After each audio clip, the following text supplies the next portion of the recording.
المؤلف طبعا طرح من خلال كده قاعدة اللي هو بيسميها قاعدة ال10,000 ساعة، اللي هو من يعكف من أتيحت الفرصة على عمل ما بإتقان وبدقة وبتأمل وبتركيز 10,000 ساعة سينجح فيه وسيتحول إلى يعني نقدر نقول فلتة أو خبير في هذا المجال.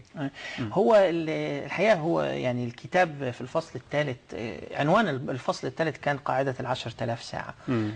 وأنا قبل ما أتكلم عليها أحب أن أنا أقول الحديث يعني المثل اللي ذكره. أنت متخيل 360 يوم تصحى قبل الفجر؟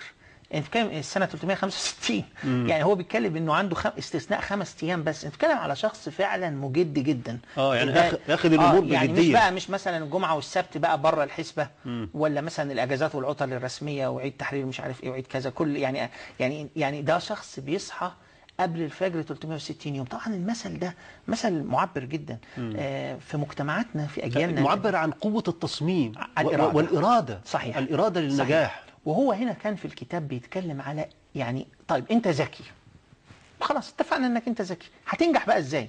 كفايه انك انت ذكي؟ ما هو في ناس كتير بيقول لك يا اخي ما هو ده انا ابني ذكي جدا.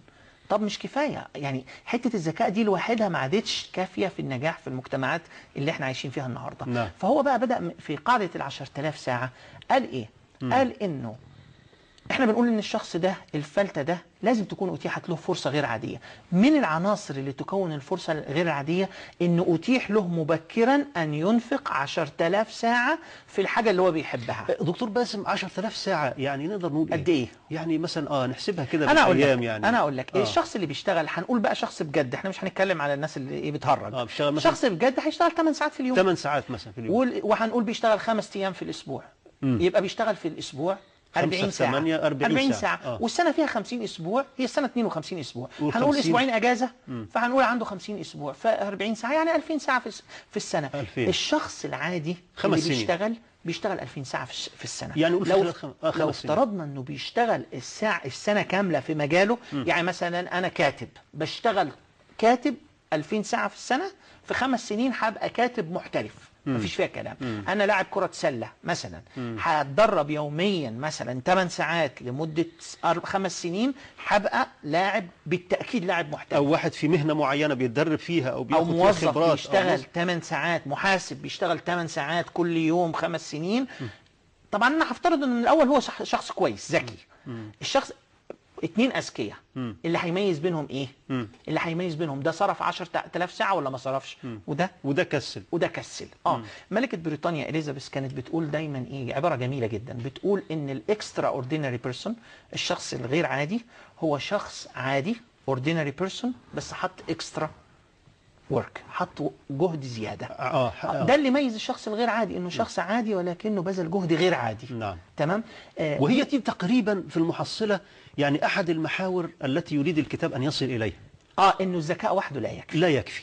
وان الذكاء ده عايز جنبه شوية حاجات. وانه اذا انا وانت تساوينا في الذكاء، انا لو حطيت 10,000 ساعة وانت حطيت 9,000 ساعة، انا فرصتي هتبقى اكتر منك يمكن ب1000 مرة. نعم. ليه؟ لانه الفرص لما بنتكلم على 10,000 ساعة ما بتجيش لكل الناس، بتيجي القلة. فاللي بيصرف اكتر في وقته بيلاقي الفرصة أكثر، بتبقى فرصته أعلى بكتير جدا في إنه يقدم. يعني زي ما حضرتك النهاردة اللي بيبدأ في السلم الوظيفي ممكن مثلا 1000 واحد يتعينوا، لكن لما نيجي في قمة الهرم الوظيفي مثلا عند الوزير، هنلاقي في وزير واحد بس كل 3-4 سنين.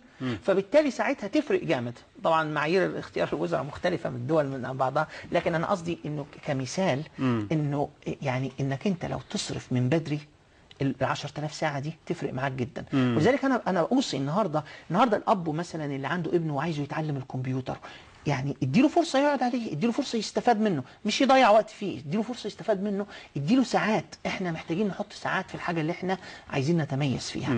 اللي عايز يتميز في قراءة القرآن، حط يا عم ساعات. مش هينفع انك انت تاخدها قفش، مش هينفع انك تاخدها بسرعة. حتة استعجال النجاح، الكتاب هنا بيقول لا، ما تستعجلش النجاح، استعجل صرف الجهد على النجاح. ولذلك هو يقول ايه في الكتاب؟ بيقول ان التدريب والاستعداد ليس ما يفعله الناجحون، انما هو ما يحتاجه الناجحون. نعم. نعم.